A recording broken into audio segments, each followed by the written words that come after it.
किसी शब्द की महत्ता बतानी हो तो उसके लिए परम शब्द हमारे यहाँ जोड़ दिया जाता है। और धर्म के संबंध में तो बहुत सारे शब्दों के साथ परम शब्द का प्रयोग मिलता है। कहीं आपको मिलेगा आचारो परमो धर्मः, कहीं आपको मिलेगा नहीं सत्यात् परो धर्मः, कहीं आपको मिलेगा अहिंसा परमो धर्मः। बहुत सारे धर्म ऐसे हैं जिनको परम धर्म के नाम से जगह जगह पर स्थान स्थान पर लिखा हुआ पाते हैं। लेकिन धर्म के नाम पर श्रुति शब्द का प्रयोग तो बहुत स्थान पर होता था, लेकिन परम धर्म के स्थान पर केवल एक ऋषि ने वेद शब्द के साथ में परम शब्द को जोड़ा। वेद को पढ़ना धर्म है, ये तो मनु महाराज ने भी कहा कि 4 धर्म के लक्षण हैं, श्रुति स्मृति सदाचार है स्वस्य च प्रियमात्मने एतत् चतुर्विधम प्राहु साक्षात धर्मस्य लक्षणम। धर्म के लक्षण, लेकिन परम धर्म नहीं। परम धर्म कहने वाले ऋषि दयानंद जी थे।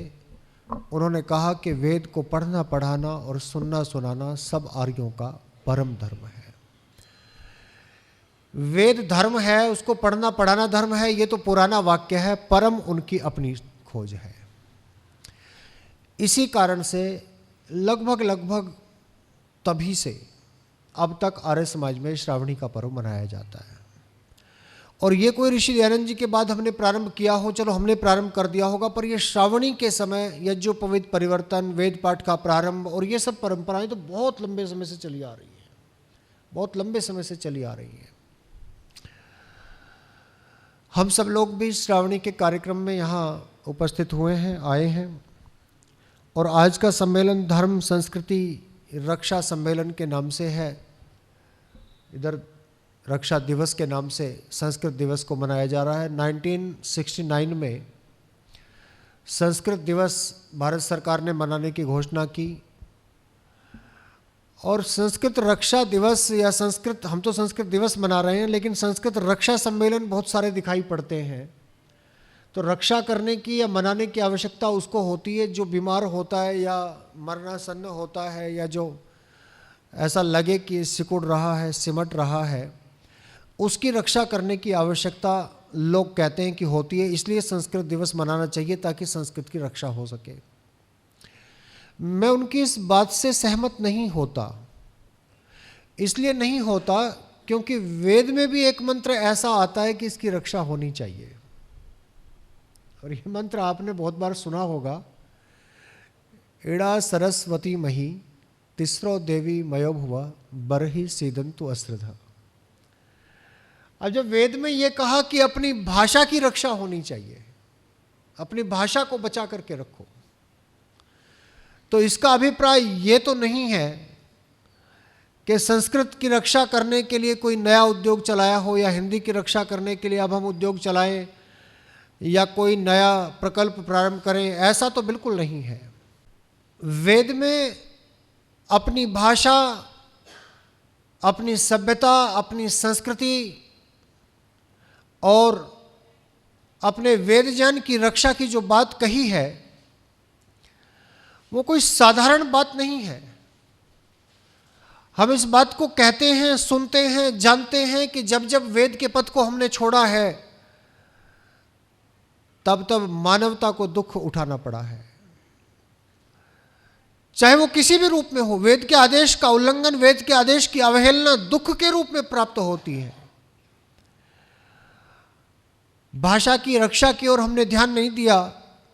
परिणाम यह हुआ कि जो आंदोलन राष्ट्र के विभाजन के साथ समाप्त हुआ, उस आंदोलन का प्रारंभ हमें अपनी भाषा पढ़ने का अधिकार है, यहां से प्रारंभ हुआ था। प्रारंभ वो एक साधारण सी बात के साथ हुआ था कि उर्दू पढ़ने का नियम होना चाहिए, हर एक व्यक्ति को पढ़नी चाहिए। और वो नियम इतना बड़ा हो गया कि बाद में उन्होंने कहा हम तुम्हारे साथ रह ही नहीं सकते, हम तो अलग होकर के रहेंगे। देश के टुकड़े हो गए 3। वेद की इस बात का महत्व इस साधारण सी बात से समझा जा सकता है। अब लोग आज के समय में धर्म की रक्षा की बात करने लगे, संस्कृति की रक्षा की बात करने लगे, और यह आवश्यक भी है। उसके बाद भी हमने समझा नहीं। उसके बाद भी यहां तक हुआ कि केंद्रीय विद्यालयों में संस्कृत हटा करके जर्मन लागू कर दी गई। और दुख की बात यह कि जर्मनी के लोग यहां से प्रोफेसर बुला रहे हैं संस्कृत पढ़ने के लिए। जर्मनी के लोग यहां आते हैं संस्कृत पढ़ने के लिए, जर्मनी के लोग यहां से लोगों को बुलाते हैं संस्कृत पढ़ने के लिए। हम यहां से हटा करके, संस्कृत हटा करके जर्मन पढ़ा रहे हैं अपने बच्चों को। पढ़ाएं, सब भाषाएं पढ़ाएं, पढ़ाने की कोई दोष नहीं है, सारी भाषाएं पढ़नी चाहिए, जितनी भी आ जाए उतना ही अच्छा है। लेकिन अपनी भाषा को हटा करके पढ़ाना, ये थोड़ा सा दिल में खटकता है, ये थोड़ा सा मन में खटकता है। और जब भाषा की रक्षा के सम्मेलन करने पड़ेंगे तो निश्चित समझिए कि धर्म की रक्षा के भी सम्मेलन करने पड़ेंगे, क्योंकि भाषा का बहुत नजदीकी संबंध धर्म के साथ जुड़ा हुआ है, बड़ा सूक्ष्म संबंध जुड़ा हुआ धर्म के साथ। संस्कृति की रक्षा के सम्मेलन भी करने पड़ेंगे, क्योंकि संस्कृति भी बहुत सूक्ष्मता के साथ जुड़ी हुई है इस भाषा के साथ में। संस्कृत भाषा केवल भाषा ही नहीं है। और जब जब उपेक्षा हुई संस्कृत भाषा की, जब जब उपेक्षा हुई, जब जब बदलाव हुआ, जब जब छोड़ा हमने संस्कृत भाषा को, तब तब इस देश में पतन प्रारंभ हो गया। आप जानते होंगे दो बातें, एक दो भाषाओं के नाम आपने सुने होंगे, एक पाली भाषा का नाम सुना होगा, एक प्राकृत भाषा का नाम सुना होगा। पाली और प्राकृत हैं तो संस्कृत से ही निकली हुई। दुनिया की लगभग सभी भाषाएं संस्कृत से निकली हुई हैं, और भारतवर्ष की सभी भाषाएं तो मुख्य रूप से संस्कृत से निकली हुई है। संस्कृत पढ़ने वाले को यह बड़ी सुगमता होती है कि वो जहां भी जाता है, जिस भी भाषा को सुनता है, बहुत जल्दी समझने में आ जाती है, बहुत जल्दी सीखने में आ जाती है। मैं कुछ समय के लिए लगभग 7-8 महीने के लिए उड़ीसा में रहा, तो उड़िया भाषा बड़ी आसानी से समझ में आ गई, बड़ी आसानी से समझ में आ गई, क्योंकि जो धातु पाठ में धातुएं पढ़ी थी और जिनका प्रयोग संस्कृत में सामान्यतः हम नहीं करते, साहित्य में होता है, उन धातुओं का प्रयोग उन भाषाओं में होता है, तो धातु का ज्ञान होने से तुरंत उसका अर्थ समझ में आ गया। पाली और प्राकृत संस्कृत से ही निकली हुई, संस्कृत का ही थोड़ा सा परिवर्तन होकर के बनी। लेकिन भाषा नहीं बदली, भाषा के साथ साथ धर्म भी बदल गए, भाषा के साथ साथ विचारधाराएं भी बदल गई। और जिस देश में वैदिक विचारधारा का चारों तरफ प्रचार प्रसार हुआ करता था, जिस देश में उठने वाली यज्ञ की सुगंधी सारे वातावरण को व्यापृत किया करती थी, उस देश में जैन और बौद्ध मतों का ऐसा प्रचार हुआ कि यहाँ के राजा जो चक्रवर्ती हुआ करते थे, जो आप बता रहे अश्वमेध यज्ञ किया करते थे, जो बड़े बड़े याग किया करते थे, जो पूरे भूमंडल पर जिनका चक्रवर्ती शासन चला करता था, वो राजा लोग शस्त्र त्याग करके अहिंसा परमो धर्म का जाप करने लगे, बुद्धम शरणम गच्छामि का जाप करने लगे, धर्मम शरणम गच्छामि का जाप करने लगे। और उसका परिणाम हजारों वर्षों की पराधीनता के रूप में सामने आया। कोई एक आध साल की नहीं, हजारों सालों की पराधीनता। और उस पराधीनता के समय में तो इतना पतन हुआ, केवल भाषा नहीं बदली, राजाओं की भाषा बदली। जैसे राजाओं की भाषा बदली, मुगल शासक आए, उनके राजाओं की भाषा बदली, तो यहां का सारा बुद्धिजीवी वर्ग उसी ओर खींचा चला जाने लगा।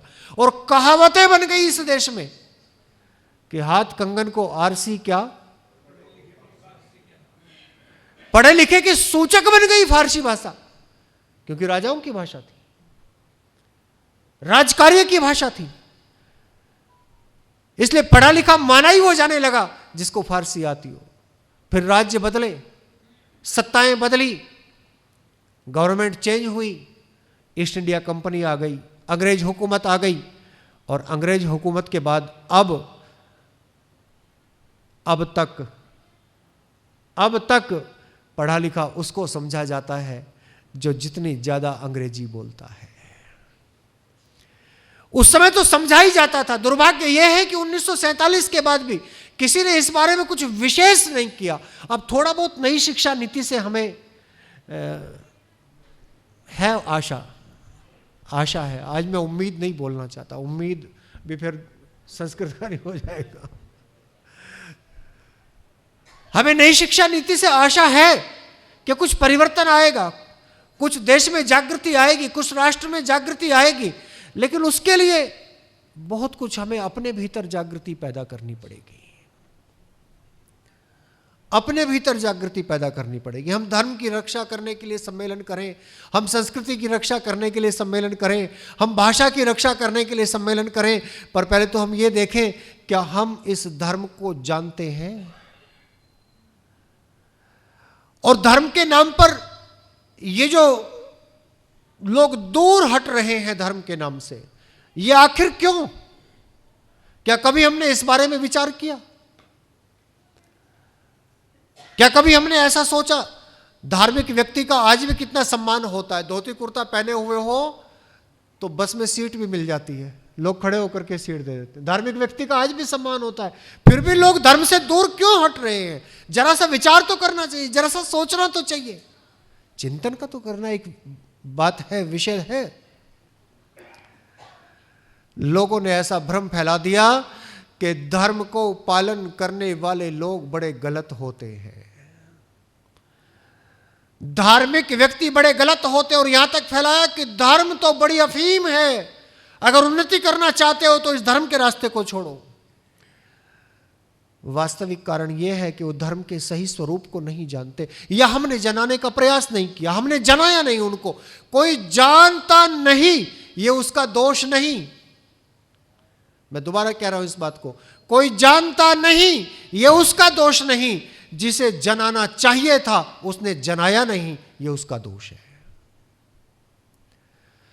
धर्म का सही स्वरूप अगर लोगों ने नहीं समझा, धर्म को मात्र कर्मकांड बना करके रख दिया, जिस कर्मकांड के विरुद्ध इतने आंदोलन हुए।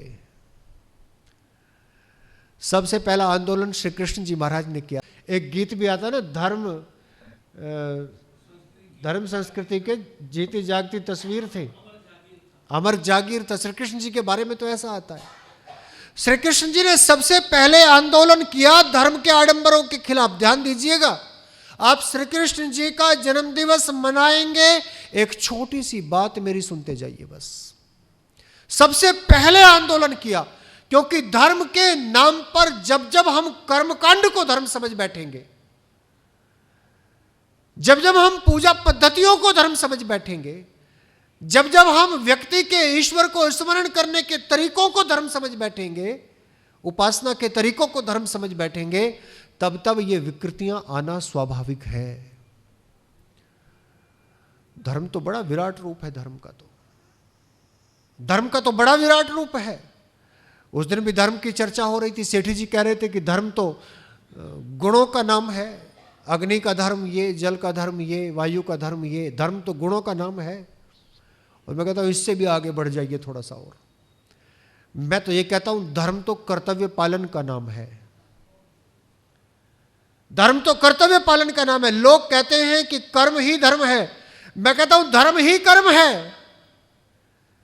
धर्म का मतलब ही कर्म है, कर्तव्य पालन।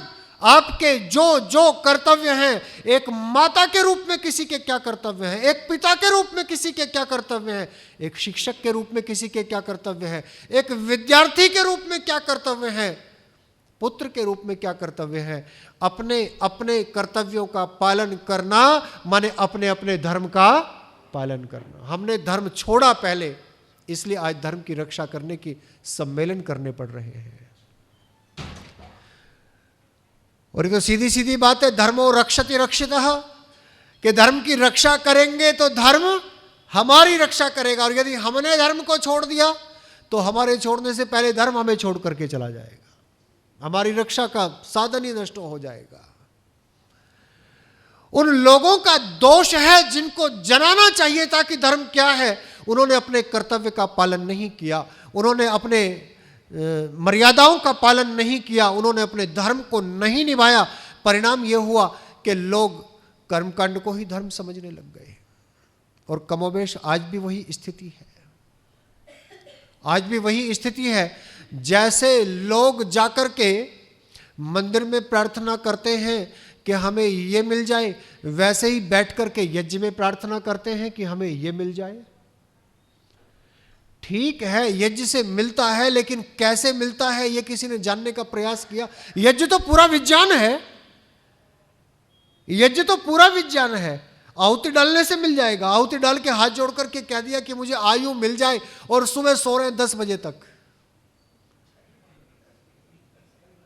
सुबह सो रहे 10 बजे तक, और दिन भर लगे मोबाइल में, और रात को 12-1 बजे तक माता पिता कह कह करके थक गए, बेटा सो जा, आधी नींद हमारी पूरी हो गई, उठ गए, उसके बाद भी लगे मोबाइल में, और टक टक की आवाज आ रही है, ही हू की आवाज आ रही है, और फिर भी बंद नहीं हो रहा मोबाइल।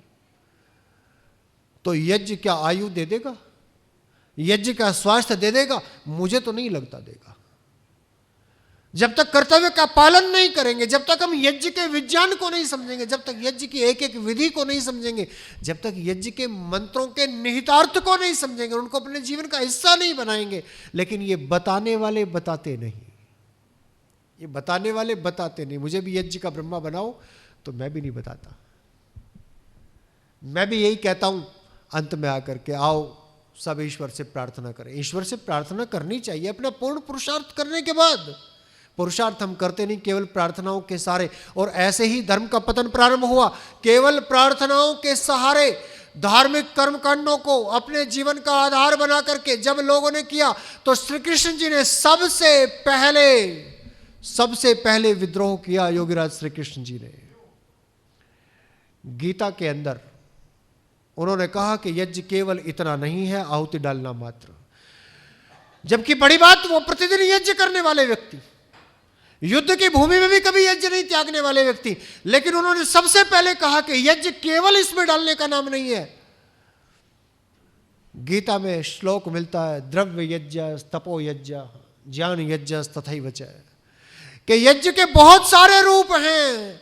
ये द्रव्य यज्ञ भी यज्ञ है, ज्ञान यज्ञ भी यज्ञ है, तपो यज्ञ भी यज्ञ है, भक्ति यज्ञ भी यज्ञ है। उनको भी यज्ञ की तरह ही पवित्र मानो। केवल कर्मकांड करके अपने आचरण को सुधारने का प्रयत्न नहीं करते, जीवन में कोई तपश्चर्या नहीं, जीवन में ज्ञान की पिपासा नहीं, ज्ञान को जानने की इच्छा नहीं, ज्ञान को प्राप्त करने की इच्छा नहीं, किसी की सेवा करने की इच्छा नहीं, और भक्ति तो बिल्कुल छूट ही गई। भगवान को तो मानो बंधक समझ लिया कि यज्ञ की अग्नि के पास खूंटे से बांध के रख दिया भगवान को तो हमने, अब तो हम जो कहेंगे इसे मानना ही पड़ेगा। तो श्री कृष्ण जी पहले विद्रोही थे, लेकिन उन्होंने केवल इतना किया, श्री कृष्ण जी ने केवल इतना किया, उन्होंने इस यज्ञ को नकारा नहीं। उन्होंने कहा ये भी यज्ञ करो, ये यज्ञ भी करो, इसके अलग लाभ हैं, इसके पर्यावरणीय लाभ होंगे, इसके भौतिक लाभ होंगे, इससे विज्ञान परक और लाभ होंगे, बड़े बड़े यज्ञ करोगे। और मुझे लगता है हमारे में से शायद ही किसी को पता हो अग्निहोत्र से लेकर अश्वमेध पर्यंत कौन कौन से यज्ञ होते हैं, शायद ही किसी को पता हो। मुझे लगता है जो बहुत स्वाध्याय करने वाले होंगे उनको दर्शेष्टि पौर्णमासेष्टि का पता होगा, राजसूय, वाजपेय और अश्वमेध, ये 5-7 नाम पता होंगे ज़्यादा से ज़्यादा। पाणिनि महाविद्यालय बालगढ़ से एक पुस्तक छपती है, अभी भी है छपी हुई, अश्वमेध से लेकर अग्निहोत्र से लेकर अश्वमेध पर्यंत यज्ञों का सामान्य परिचय। उसमें दोनों प्रकार के यज्ञ, जिनको हम श्रोत याग बोलते हैं और जिनको हम स्मार्त याग बोलते हैं, स्मृतियों के द्वारा बताए हुए जो हमारे दैनिक याग हैं, और जो श्रुति के द्वारा अर्थात वैदिक आधार पर बताए हुए जो हमारे श्रोत याग हैं, उन सभी का सामान्य परिचय उसमें दिया हुआ है। ये जो संस्कार विधि में ऋषि दयानंद जी ने संस्कार विधि के प्रारंभ में पात्र दिए हैं, ये पात्र हैं यज्ञ करने के पात्र। कभी जिज्ञासा हुई मन में कि ये पात्र कहाँ प्रयोग होते हैं? किसी से पूछा? मुझसे तो नहीं पूछा, सत्यप्रकाश जी कराते हैं ज़्यादा यज्ञ, इनसे पूछा होगा? कोई नहीं पूछता, कभी नहीं पूछता, कोई नहीं पूछता। जिज्ञासा समाप्त। इसलिए तो श्री कृष्ण जी ने कहा कि ये ज्ञान यज्ञ भी तो है, इसको भी तो प्राप्त करो, इसकी तरफ भी तो बढ़ो आगे। धर्म के विस्तृत स्वरूप को जाने बिना धर्म की रक्षा करने का सम्मेलन करना अधूरा है, अधूरा है। अगर धर्म की रक्षा करना चाहते हैं तो धर्म के विस्तृत स्वरूप को इस कर्मकांड से बाहर निकाल करके कर्तव्य पालन की ओर और कर्तव्य पालन की ओर लेकर के जाना होगा। जो करणीय है और जो अकरणीय है, करणीय को करना और जो करणीय है उसको त्यागना, यह करना होगा। इसके बाद महात्मा बुद्ध ने भी विद्रोह किया धर्म के प्रतिकूल। कर्मकांड के खिलाफ विद्रोह था, धर्म के खिलाफ विद्रोह नहीं था। धर्म तो जबरदस्ती छूट गया उनसे, ऐसे छूट गया जैसे किसी व्यक्ति कोई रोगी हो गया हो और रोगी होकर के उसको दस्त लग गए हो। तो जैसे दस्त लगते हैं तो शरीर के दोष जब बाहर शरीर से निकाल दिए जाते हैं, बलपूर्वक शरीर को शक्ति देने वाले अन्न आदि भी, अच्छी चीजें भी शरीर से बाहर फेंक दी जाती है। ठीक वैसे ही विरोध तो कर्मकांड का था, विरोध तो बकरों की बलि देने का था, विरोध तो यज्ञ में होने वाली हिंसा का था, विरोध तो यज्ञ के नाम पर, कर्मकांड के नाम पर निरीह प्राणियों के सताने का था, विरोध तो इस बात का था। लेकिन उसके नाम पर उन्होंने कहा ये तो वेदों में है, तो कहा मैं वेदों को भी नहीं मानता, ये तो भगवान का आदेश है तो मैं भगवान को भी नहीं मानता। उसके नाम पर अच्छी चीजें जो हमारे धर्म का एक अच्छा अंग था वो भी सब निकाल दिया गया। और परिणाम आप सब जानते हैं, जितनी हानि बौद्ध धर्म ने की उतनी शायद ही इस भारतवर्ष की किसी ने की हो, शायद ही किसी ने की हो। धर्म की रक्षा करनी हो तो धर्म के विस्तृत स्वरूप को जानना पड़ेगा। और वेद का ये मंत्र तो बड़ी सरलता के साथ कहता है, एड़ा सरस्वती मही। स्वभाषा, स्वसंस्कृति, इनकी रक्षा करो, इनकी रक्षा करो, अपनी भाषा की रक्षा करो, अपनी संस्कृति की रक्षा करो।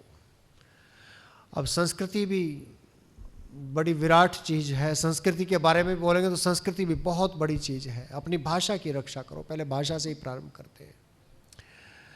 संस्कृत की रक्षा करो। संस्कृत की रक्षा करने का एक नियम तो कम से कम हम अपना ही सकते हैं। 2011 में जनगणना हुई थी, उसके बाद अब तक जनगणना नहीं हुई।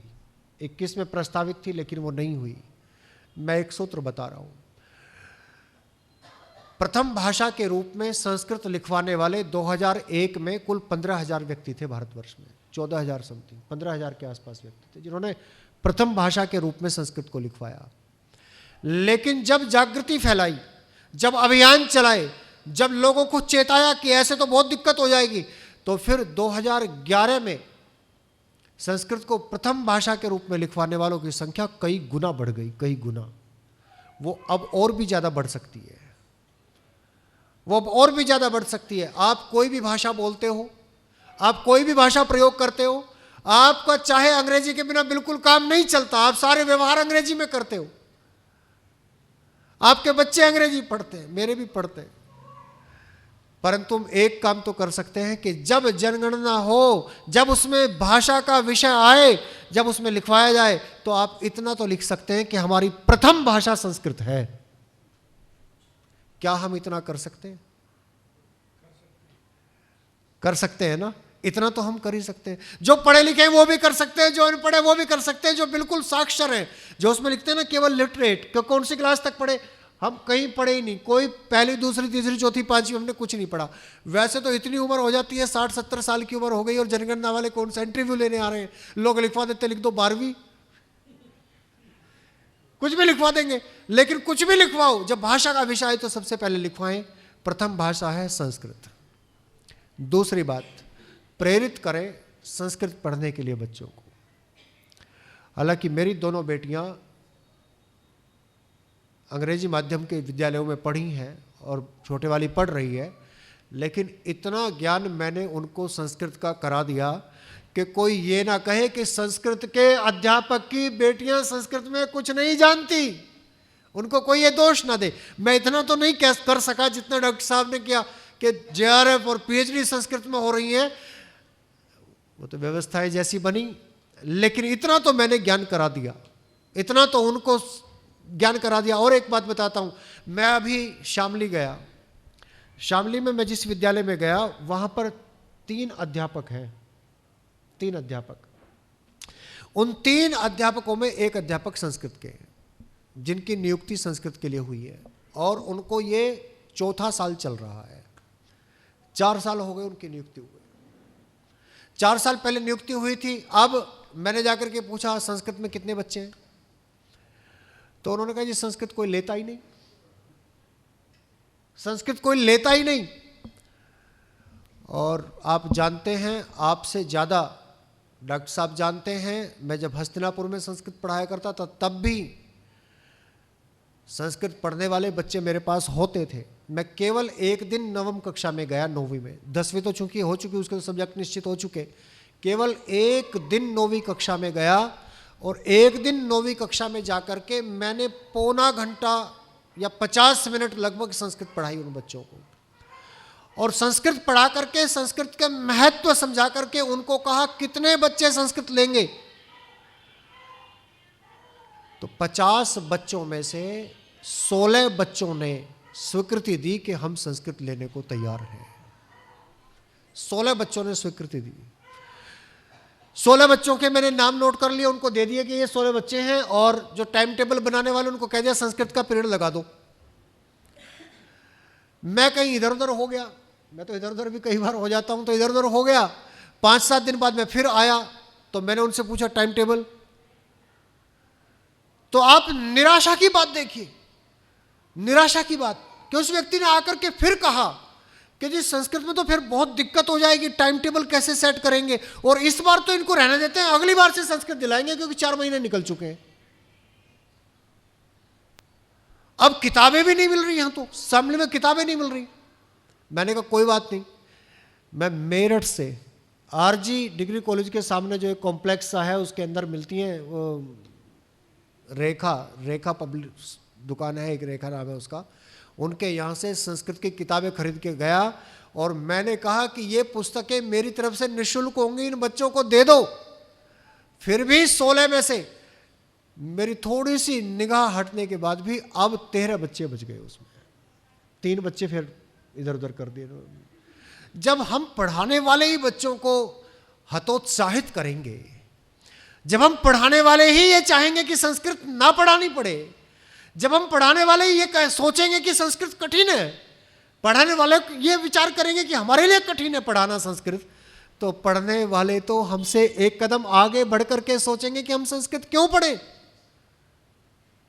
हम संस्कृत क्यों पढ़ें। मुझे इस बात का गर्व है कि मैं जीआईसी हस्तिनापुर में लेक्चरर के रूप में था। जीआईसी हस्तिनापुर में जितने विषयों के पढ़ाने वाले लेक्चरर हैं, जितने विषयों के पढ़ाने वाले लेक्चरर हैं, चाहे हिंदी के थे, चाहे अंग्रेजी के थे, चाहे भूगोल के थे, चाहे हिस्ट्री के थे, चाहे वहाँ किसी भी थे, उनके किसी के सब्जेक्ट में कोई शिक्षक नहीं लगा, कोई टीजीटी नहीं लगा, कोई पीजीटी नहीं लगा, कोई शिक्षक नहीं लगा। मैं अकेला संस्कृत पढ़ाने वाला अध्यापक हूं जिसके सब्जेक्ट में, जिसके विषय में संस्कृत पढ़ाने वाले शिक्षक लगे। बेशक उसमें मेरा भी थोड़ा बहुत ही योगदान रहा होगा, बाकी योगदान मेरठ कॉलेज का था। मैंने उनको धक्का मार मार के वहां भेज दिया, मैं वहां जाओ, मेरठ जाओ, वहां पढ़ो, बेशक उनका था, लेकिन प्रयास तो करना पड़ेगा। प्रयास करने से ही तो काम आगे बढ़ेगा। अगर हम धर्म और संस्कृति की रक्षा की बात करते हैं, अगर हम संस्कृत भाषा की रक्षा की बात करते हैं, तो यदि हम नहीं पढ़ा सकते, यदि हम नहीं प्रेरित कर सकते, तो फिर ऐसी बातें नहीं करनी चाहिए। अर्थात हमें प्रेरित करने का प्रयास करना चाहिए। जब हम प्रेरित करेंगे, और भी कुछ नहीं, संस्कृत भारती के शिविर लगते हैं, प्रतिवर्ष लगते हैं, स्थान स्थान पर लगते हैं, जगह जगह पर लगते हैं। यदि हम इस महत्व को समझ लें, संस्कृत की रक्षा कैसे होगी, और संस्कृत की रक्षा होगी तो संस्कृति की रक्षा होगी। हमारी सारी संस्कृति, सारी की सारी संस्कृति का मूल हमारी संस्कृत भाषा में छुपा हुआ है, सारा का सारा संस्कृत भाषा में छुपा हुआ है। वेद को पढ़ने पढ़ाने का, सुनने सुनाने का, परम धर्म बताने का नारा लगाना तो बहुत आसान है। सत्संग के बाद हम किसी को भी खड़ा कर दें कि ये आर्य समाज के नियम पढ़ेगा, वो तो 10 नियम पढ़ लेना, बहुत आसान है। लेकिन वेद के बारे में जानना तब तक संभव नहीं हो सकता जब तक हम संस्कृत नहीं जानते, और कम से कम सामान्य संस्कृत तो जाननी चाहिए, नहीं तो फिर दिक्कत हो जाएगी। सामान्य संस्कृत नहीं जानेंगे तो वही हालत हो जाएगी। और एक बड़ी देखो आनंद की बात, वहां पर पढ़ा होगा, यूट्यूब पर वो वीडियो पड़ा है। अब यहाँ कुछ दिन पहले एक कथा करने आए थे अनिरुद्ध आचार्य जी। अनिरुद्ध आचार्य जी आए थे, आप सबको ध्यान है, अनिरुद्ध आचार्य जी का वो वीडियो है। किसी ने प्रश्न पूछा कि श्रीमद् भागवत में राधा का नाम कहां है। श्रीमद् भागवत में भागवत पुराण में राधा का नाम कहां है? किसी ने प्रश्न पूछा उनसे, अनिरुद्ध आचार्य जी से। अनिरुद्ध आचार्य जी ने भागवत पुराण का एक पन्ना खोल करके दिखाया, और बैठ जाइए प्लीज। अनिरुद्ध आचार्य जी ने संस्कृत का एक पन्ना श्रीमद् भागवत पुराण का खोल करके दिखाया, और खोल करके दिखाया, उसमें लिखा हुआ था राधावंतः। राधावंतः, अगर हम इस राधावंतः शब्द का प्रयोग करें तो इसका अर्थ होता है राधा वाले, जिनकी राधा है, ऐसे। राधावंतः, उनके शिक्षक, उनके टीचर, उनके गुरुजी, जिन्होंने उनको कभी संस्कृत पढ़ाई होगी, संस्कृत के शिक्षक, वो समीप बैठे थे उनके स्टेज पर, मंच पर।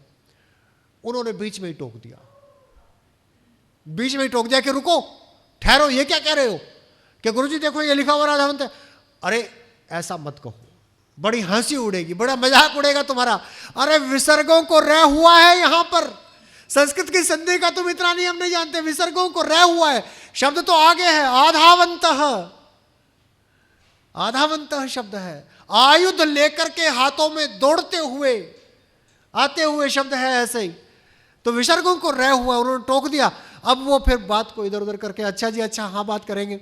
बिल्कुल वैसे ही जैसे बुद्ध की पूजा करते समय कोई इस मंत्र को पढ़े, उद्बुद्ध स्वाग्ने, क्योंकि इसमें बुद्ध शब्द आ रहा है। जैसे कोई शनि की पूजा करते हुए इस मंत्र को पढ़े, शन्नो देवी रभिष्टय, क्योंकि इसमें शनि शब्द आ रहा है।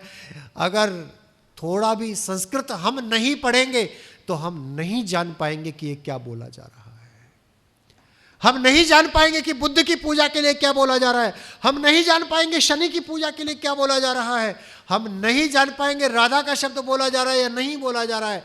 इसलिए थोड़ी तो हमें जाननी चाहिए, पढ़नी चाहिए। अगर नहीं पढ़ेंगे तो अपनी संस्कृति की जब इतनी छोटी बातें नहीं जान पाएंगे तो फिर वेदों में विज्ञान कहां से समझ पाएंगे। फिर वेदों में विज्ञान है ये कैसे समझ पाएंगे। फिर धर्म का मर्म कैसे समझ पाएंगे। फिर श्री कृष्ण जी की गीता कैसे पढ़ पाएंगे।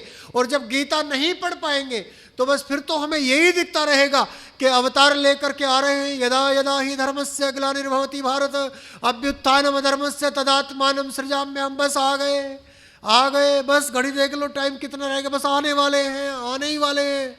फिर तो यही चलता रहेगा दिमाग में जब तक उसको समझेंगे नहीं। गीता के अंदर कितना ज्ञान भरा पड़ा है, कितनी बातें भरी पड़ी हैं, एक एक विषय को कितने विस्तार से समझाया हुआ है। और मजे की बात यह कि उसके शुद्ध भाष्य, पवित्र भाष्य, स्वामी समर्पणानंद जी का भाष्य हमें उपलब्ध भी है, पर लेकिन समझेंगे तो तभी जब हमें वो आता होगा। और तो और मैं यहां तक भी बात कहता हूं, अगर कोई संस्कृत नहीं पढ़ा हुआ तो वो वाल्मीकि जी की रामायण को तो छोड़ो, वाल्मीकि रामायण की तो बात ही छोड़ दो। अगर कोई संस्कृत नहीं पढ़ा हुआ तो वो तुलसीदास जी की रामचरितमानस को भी नहीं समझ सकता, रामचरितमानस को भी नहीं समझ सकता। रामचरितमानस के अंदर भी संस्कृत निष्ठ शब्द हैं, संस्कृत निष्ठ भाषा है। कहने को तो वो अवधी भाषा है, लेकिन उसमें संस्कृत का इतना प्रयोग है उसको नहीं समझा जा सकता।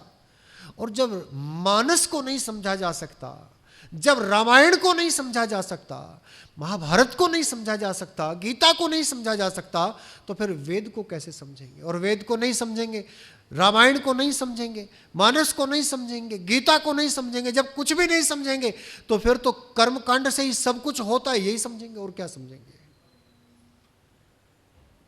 फिर तो यही है सब कुछ, यही समझेंगे धर्म का रूप, फिर और क्या समझेंगे। इसलिए इन सम्मेलनों को करते समय यह अच्छा है कि पहले दिन ये सम्मेलन रखा है, ताकि आपको ये समझ में आए कि बीच बीच में जो प्रचार किया जाएगा, बीच बीच में जो वेदोपदेश होगा, बीच बीच में जो धर्म की चर्चाएं होंगी, उन चर्चाओं में संस्कृत के शब्दों की व्याख्या भी होगी, संस्कृत के शब्दों की व्याख्या भी होगी।